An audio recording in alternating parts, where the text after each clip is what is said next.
مولانا صاحب سے صدیق اکبر کہ میں یہ جب دورہ سور پر آئی تو کس نے کھولی؟ مجھے نہیں پتا کس نے کھولی. اتنا کافی ہے کہ صحابہ کرام موجود تھے. اللہ ہم سب کو باتیں سمجھنے کی توفیق عطا فرمائے. ساتھی پوچھ رہے ہیں کہ یہ مولانا صاحب ایک مولانا صاحب ہیں اور وہ کہہ رہے ہیں کہ پنجاب میں صرف ایک ہی مسئلہ حیات ممات ہے اور پنجاب میں کوئی مسئلہ ہی نہیں سوائے حیات ممات ہے. نمبر 2 وہ کہہ رہے ہیں حیات ممات عوام کا مسئلہ نہیں ہے، دستگاہ کا ہے، تو عوام میں نہیں لانا چاہیے. میں کہہ رہا ہوں آپ دونوں باتیں سمجھیں. جہاں تک یہ بات ہے کہ پنجاب میں صرف حیات اور ممات کا مسئلہ ہے تو ہماری پاکستان میں سیاسی جماعت جمعیت علماء اسلام ہے اور اس کا مرکزی دفتر جامعہ مدنیہ لاہور میں ہے جو کہ پنجاب میں ہے. تبلیغی جماعت کا مرکز رائے لاہور میں ہے جو کہ پنجاب میں ہے. وفاق المدارس عربیہ پاکستان کے مرکزی دفتر ملتان میں ہے جو کہ پنجاب میں ہے. عالمی مجلس دعوت ختم نبوت کا مرکزی دفتر ملتان میں ہے جو کہ پنجاب میں ہے. مجلس احرار اسلام کا مرکزی دفتر ملتان میں ہے جو کہ یا لاہور میں ہے جو کہ پنجاب میں ہے. انٹرنیشنل موومنٹ کا مرکزی دفتر چنیوڑ میں ہے جو کہ پنجاب میں ہے. تحریک خدام اہل سنت کا مرکزی دفتر چکوال میں ہے جو کہ پنجاب میں ہے.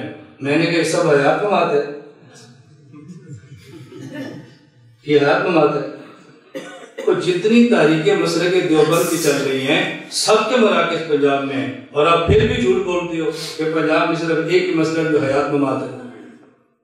میں ابھی آپ کے پاس آیا ہوں 1.5 گھنٹے کے لگ بھگ میں نے بیان کیا ہے. مجھے ایمان کے ساتھ بتاؤ، جھوٹ نہیں بولنا، میں نے پورے 1.5 گھنٹے میں حیات نبی پر ایک بات بھی کی ہے؟ آپ نے چٹھیں لکھی ہیں، میں نے کوئی نہیں بیان کیا. اب چٹھ آپ نے لکھی، مسئلہ میں نے بیان کیا، سارے بیان میں پاری پھیر دیں گے. ڈیرہ اسماعیل خان آ کے اس نے حیات ممات کا مسئلہ بیان کیا. میں نے تو کہا انسان بن کے جیو. میں نے آپ سے کیا کہا؟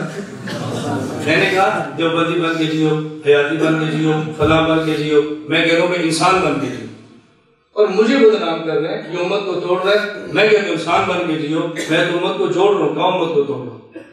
پوری بات ہماری سنا کر. اور جو کہہ رہے ہیں یہ حیات ممات کا مسئلہ عوام کا نہیں ہے، یہ علماء کا ہے. میں کہتا ہوں ان سے سوال کرو جب یہ عوام کا نہیں ہے تو پھر عوام میں بیان کیوں کر رہے ہیں؟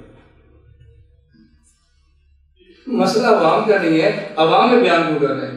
مسئلہ بھی عوام کا نہیں ہے اور بیان بھی عوام میں ہو رہا ہے. اور ساتھ یہ بھی کہہ رہے ہیں تم اس مسئلے کو نہیں سمجھو گے، یہ پنجاب کا ہے. تو جب سمجھے گی نہیں تو ان کے اندر مسئلہ چھیڑ کیوں رہے ہیں؟ اب لوگوں میں بحث ہو حیات ممات کیا ہوتا ہے، جو مسئلہ میں کیا بیان کرتے ہیں. ہماری عادت ہے ہم مسائل بیان کرتے ہیں اور بلا جھجک کرتے ہیں.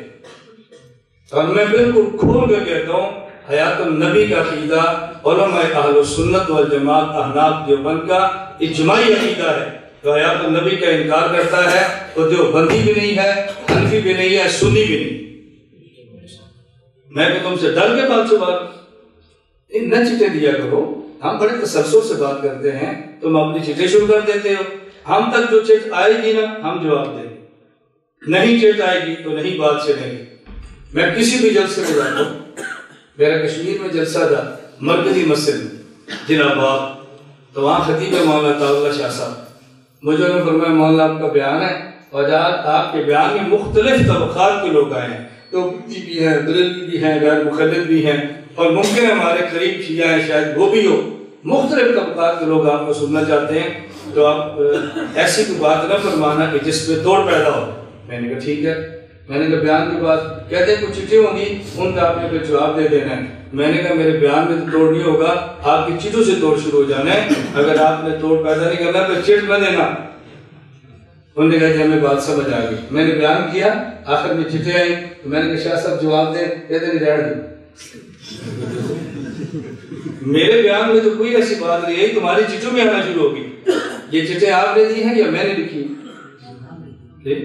پھر اس کے جواب میں دوں گا نا. جب کوئی پوچھے نا مولانا صاحب نے کیا بیان کیا، آپ نے کہنا یہ فرمایا کہ انسان بن کے جیو.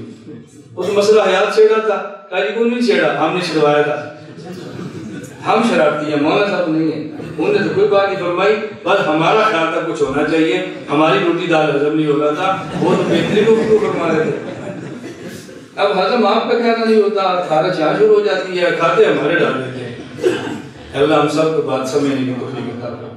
لا إله إلا الله، لا إله إلا الله، لا إله إلا الله، ما لنا رب سوى. لا إله إلا الله، لا إله